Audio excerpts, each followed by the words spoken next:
Meke ni manyaman, today's recipe magluluto tayo ng patatim.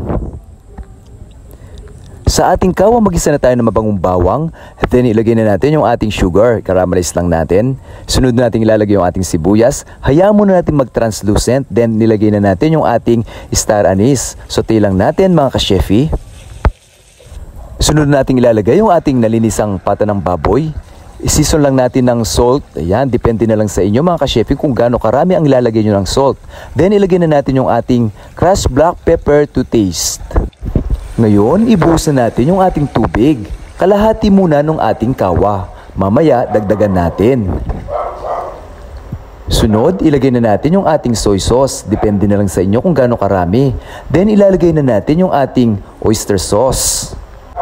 Saute lang natin, hataluin mga ka-chefy. Then, takpan natin, simmer natin at pakuluan hanggang sa lumambot yung ating pata ng baboy. Ngayon, ibuhos na natin yung syrup ng pineapple.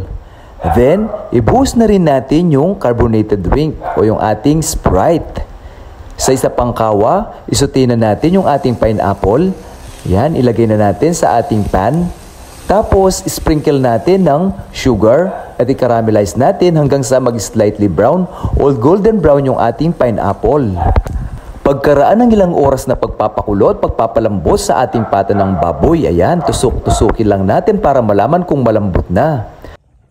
Ngayon, luto na yung ating patatim. Ilagay na natin sa ating serving plate. I-rest muna natin ng ilang minuto.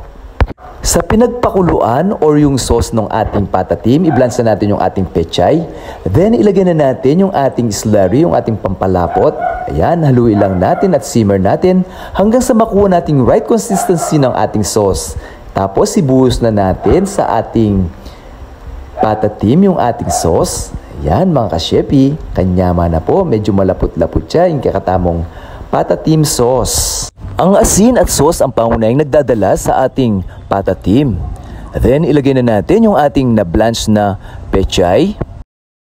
Ngayon, ilagay na natin yung ating pang-side dish na nakaramelize na pineapple. Ilagay natin ng maayos para lalong mas enticing yung ating patatim.